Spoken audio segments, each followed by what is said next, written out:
नमस्कार, मैं हूं डॉक्टर विंध्याचल सोनी और आप देख रहे हैं अपना प्रिय यूट्यूब चैनल इकोनॉमिक नॉलेज।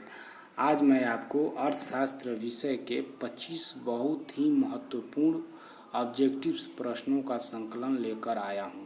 ये एक प्रश्न सभी तरह के कंपटीशन से में सभी तरह के एकेडमिक एग्जाम्स में बार बार पूछे जाते हैं और इसीलिए ये आपके लिए बहुत ही महत्वपूर्ण है। अतः आप मेरे वीडियो पर अंत तक बने रहिए और इससे अधिक से अधिक लाभ उठाइए। पहला प्रश्न है कि ऑपरेशन ब्लैक बोर्ड किससे संबंधित है? तो यह प्राथमिक शिक्षा से संबंधित है। निर्मल ग्राम योजना का उद्देश्य क्या है? तो इसका उद्देश्य ग्रामीण क्षेत्रों में स्वच्छता की स्थिति में सुधार लाना है। इसके तहत व्यक्तिगत साफ सफाई, घरेलू स्वच्छता, स्वच्छ पेयजल, कूड़ा करकट निपटान, मल मूत्र निपटान और अपशिष्ट जल के निपटान को शामिल किया जाता है। नीली क्रांति किससे संबंधित है? तो यह मछली उत्पादन, मत्स्य उत्पादन से संबंधित है। दीर्घकालीन कृषि ऋण किसके द्वारा प्रदान किया जाता है? तो दीर्घकालीन कृषि ऋण भूमि विकास बैंक के द्वारा प्रदान किया जाता है। खाद्यान्नों के न्यूनतम समर्थन मूल्य एमएसपी की संस्तुति कौन करता है? तो कृषि लागत एवं मूल्य आयोग सीएसीपी द्वारा एमएसपी की संस्तुति की जाती है। वर्तमान में कितने कृषि उत्पादों पर सीएसीपी द्वारा न्यूनतम समर्थन मूल्य की घोषणा की जाती है? तो प्रेजेंट टाइम में 22 कृषि उत्पाद है। सार्वजनिक वितरण प्रणाली का लक्ष्य क्या है? गरीबों को खाद्य सुरक्षा उपलब्ध कराना, जमाखोरी और कालाबाजारी को रोकना तथा व्यापारियों द्वारा अधिक मूल्य लिए जाने से रोकना पीडीएस का प्रमुख लक्ष्य है। भारत में कर्मचारियों के महंगाई भत्ते का निर्धारण किसके आधार पर किया जाता है? तो उपभोक्ता मूल्य सूचकांक के आधार पर कर्मचारियों का महंगाई भत्ता का निर्धारण किया जाता है। राष्ट्रीय खाद्य सुरक्षा अधिनियम कब किस वर्ष लागू किया गया? 10 सितंबर 2013 को लागू किया गया। भारत के राष्ट्रीय आय जीडीपी में सर्वाधिक योगदान किस क्षेत्र का है? तो तृतीय क्षेत्र, सेवा क्षेत्र जिसको कहा जाता है, उसका योगदान सर्वाधिक है राष्ट्रीय आय या जीडीपी में। गरीबी के दुष्चक्र की अवधारणा किसने दी है? तो प्रोफेसर रैगनार नर्कसे ने। किस देश ने सकल राष्ट्रीय सुख या खुशी को प्रगति का सूचक चुना है? तो भूटान ने इसे अपने प्रगति का सूचक चुना है, मापक चुना है। छिपी बेरोजगारी से क्या तात्पर्य है? इसका क्या मतलब होता है?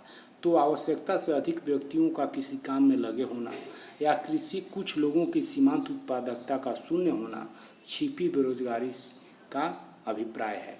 भारत में हरित क्रांति किस पर आधारित थी? तो यह रासायनिक खादों, नई तकनीक और उन्नत बीजों पर आधारित थी। भारत में हरित क्रांति को कब अपनाया गया? तो देश में, अपने भारत में यह 1966-67 में इसे हरित क्रांति को अपनाया गया था। भारत में हरित क्रांति का जनक किसे कहा जाता है? तो एमएस स्वामीनाथन को हरित क्रांति का जनक भारत में कहा जाता है। इन्होंने सी सुब्रमण्यम के साथ मिलकर काम किया था हरित क्रांति पर। विश्व में हरित क्रांति का प्रवर्तक या जनक किसे कहा जाता है? तो नॉर्मन ई बोरलॉग जो अमेरिका के हैं, उनको हरित क्रांति का प्रवर्तक विश्व में कहा जाता है, माना जाता है। भारत में हरित क्रांति से किस खाद्यान्न के उत्पादन में सबसे अधिक वृद्धि हुई? तो गेहूं के उत्पादन में सबसे अधिक वृद्धि हुई। ग्रामीण साख व्यवस्था में शीर्ष संस्था कौन है? Top institution? तो ये नाबार्ड है। नाबार्ड यानी national board of agriculture and rural development, अर्थात राष्ट्रीय कृषि और ग्रामीण विकास बैंक। भारत में नाबार्ड की स्थापना कब की गई थी?